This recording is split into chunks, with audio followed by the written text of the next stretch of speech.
understand and benefits dito sa ating pong pagninilayan na salita po ng Diyos. Now, yung pinaka-issue ho nitong ating pong binasa, itong Diyos na si Yahweh ay humingi po, mga kapatid, dito kay Abraham ng handog.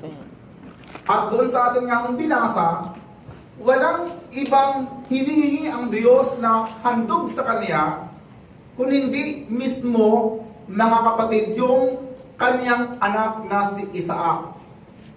Yung tinatawag po na burnt offering, ito po yung ginagawa ho ng ibang sikta. Ginagawa po ito, mga kapatid, sa Panginoon, ng ibang lahi, ng ibang bansa. Pero sa kasaysayan po ng Israel, mga kapatid, ito ay hindi ho ginagawa. Yung patayin ng anak, yung saksakin at sunugin ng anak, para ihandog po sa Diyos, ginagawa po lamang ito, mga kapatid, doon ng mga ibang sikta. As of now, alam po ninyo na somewhere parts in Brazil, ay meron pong mga paghahandog ng mga dalagita, ng mga bata. And somewhere parts in other parts of the world, daang libo pa rin hong mga kabataan ang inaalay ho sa mga Diyos, sa mga gods, small letter G.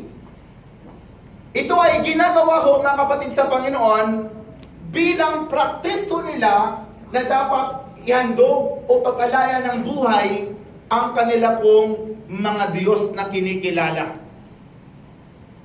Kaiba ho sa China.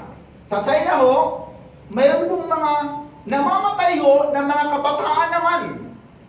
And not only thousands but millions na mga kabataan. Ito ay pamamagitan po naman ng pagpatay pa lamang doon sa sinapupunan. Ang tawag po doon is abortion. Dahil din po sa batas po nila at sa paniniwala na ito ay mayroon pong naibibigay ho na idudulot sa tinatawag po na anti-aging or yung pampalakas. Kaya sa kanila, mga kapatid, ay normal ang magpatay, batas nila yon, at parang normal na rin ang kainin po nila yung isang bata. So kinakain ho yan, mga kapatid, sa Panginoon. Now, balikan ho natin yung gospel na atin pong binasa. Pag sinasabi po, mga kapatid, sa Panginoon na burnt offering nga ho, yun po'y tumutukoy sa pagpatay, sa pag-aalay. Ang pag-aalay, ginagawa, ito ay ginagapos, sinasaksak, at sinusunog. Now, isang malakihong pagsubok para kay Abraham itong kahilingan po ng Diyos na ito. Yung ialay niya ang kanyang anak na si Isaac sa Diyos. Dahil, una, kaya ito'y malaking pagsubok dahil wala siyang paghuhugutan ng lakas. Wala pa kasing gumawa nito sa bansa nila na katulad nitong gagawin niya. For the first time, siya ang gagawa nito. Now, basahin po natin ang ating pong balikan natin ang ating pong binasa. Sabi po dito, sometime later God tested Abraham. He said to him, Abraham. Sumagot si Abraham, here I am, he replied. Then God said, take your son, your only son, Isaac. Pinabigat pa lalo. Mas mabigat sapagkat first time at higit sa lahat, mahal na mahal niya ang kanyang anak na si Isaac, and not only beloved but only. Amen? Kaya mas mabigat, anong sabi po dito? Whom you love, and go to the region of Moriah and sacrifice him there as a burnt offering on one of the mountain I will tell you about. So, nung ating po makikita dyan, mahal, mahalaga, napaka-expensive nitong iaalay nitong Abraham na ito kay Yahweh. Pag sinabi pong mahal, mahalaga, kaya pinapahalagahan mo. Di ba? Pag sabi pong mura, mura. Di ba? Kasabay ng pagmura, pag minumura mong tao, mura talaga. Wala siyang halaga. Itong si Isaac na ito ay mahalaga sa kanya dahil bukod sa nag-iisa, mahal na mahal niya. Pero ito ngayon, hinihingi ng Diyos sa kanya.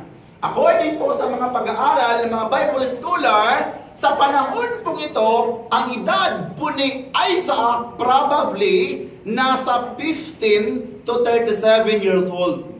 So now, kitang-kita mo na, buong-buo na ang pagkatao. Kitang-kita mo ng future ng iyong anak.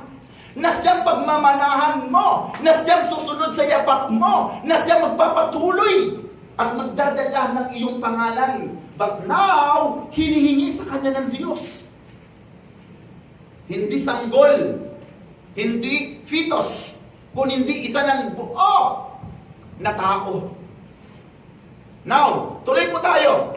Sabi po sa verse 3 ng ating po binasa. Early in the next morning, Abraham get up and saddled his donkey. He took with him and two of his servants and his son Isaac, when he had cut enough wood for the burnt offering. He set out for the place God had told him about.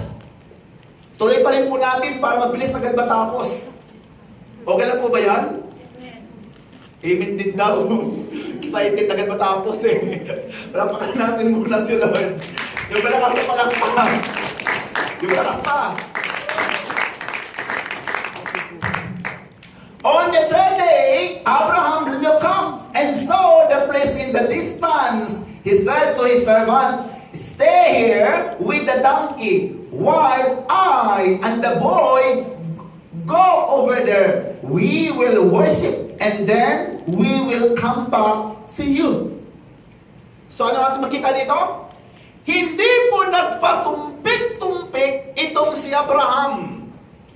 Matapos siyang kausapin po ng Diyos, sumunod siya. Early in the following day, umagang-umaga pa, hindi pa nagising ang iba niyang mga tulong at kanyang asawang si Sarah. Siya'y gumising na agad. Inihanda niya ang kanyang sarili. Inihanda niya pati ang kanyang mga dadalhin. At alam niyo po ba, siya mismo ang sumibak ng kahoy. Ang kanyang mga kahoy na kinuha ay talagang magagandang klase ng kahoy na as in maglalagablab.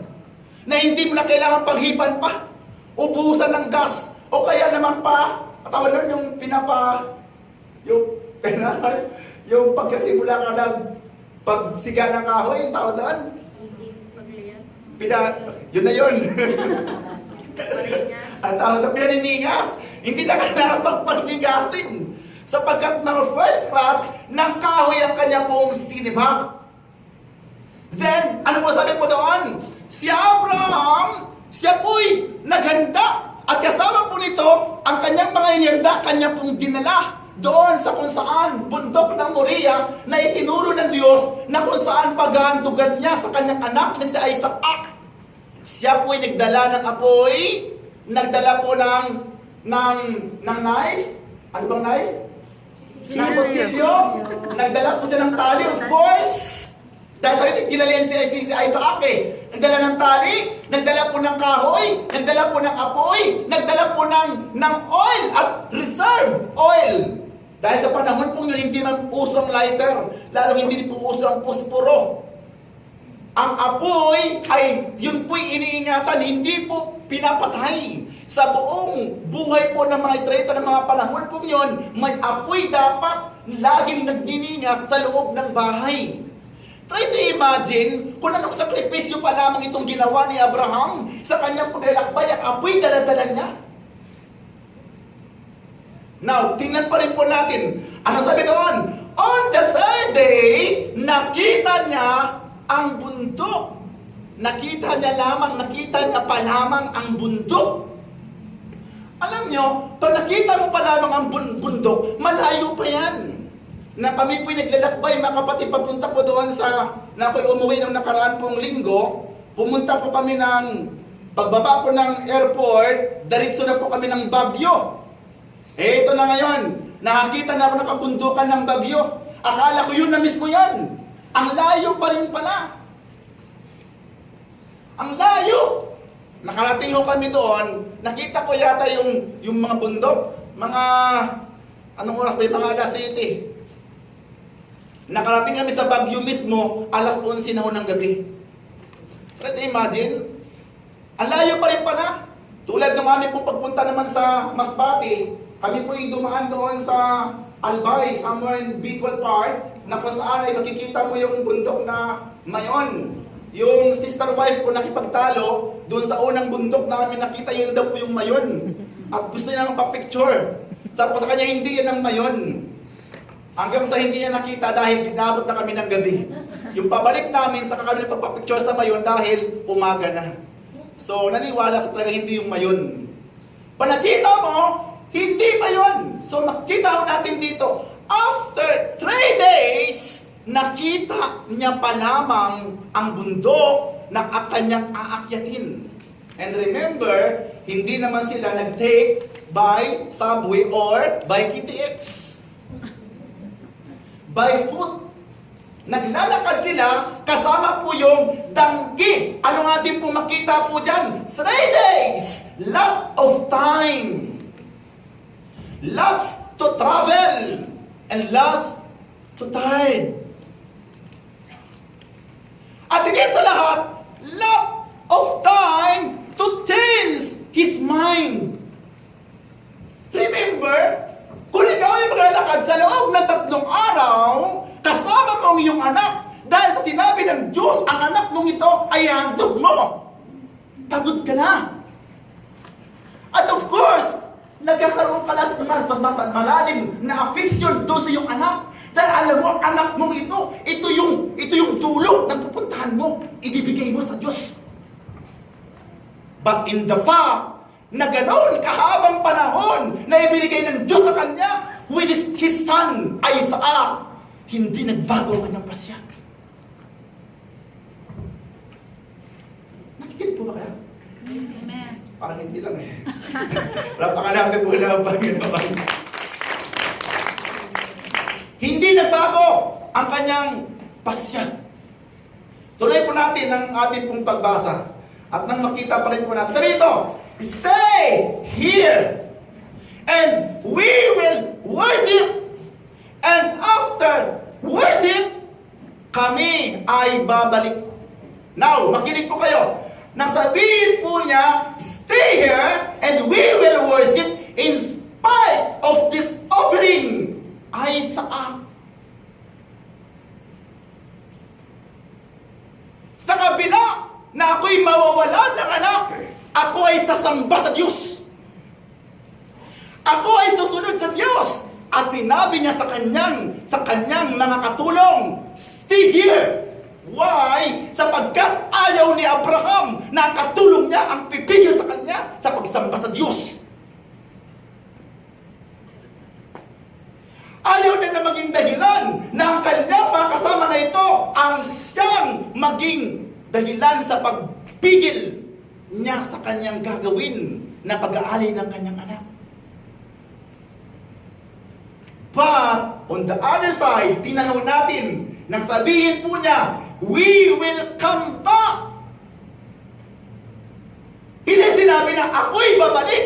We, kasamang anak ko, babalik kami. Ano natin po makikita dyan? That Abraham has faith. Have faith to God. He trusted God, but on how he believed.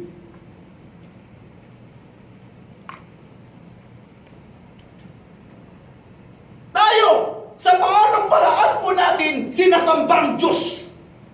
At ano ang mga pumipigil po sa atin para sambahin ang Diyos? Isinasalang-alang po ba natin ito? Tinatabi po ba natin ito? Tinitingnan po ba natin na mahalaga ang sasambahin natin kaysa mga pumipigil sa atin? Nimit kung ano yan. Kayo at ako ang nakakalam kung ano ang pumipigil sa atin sa pagsamba sa ating Diyos. Palakpakan natin muna ang Panginoon. Tuloy po natin. Kasi medyo marami-rami nga ho ito eh. Tuloy natin. Abraham took the wood for the burnt offering and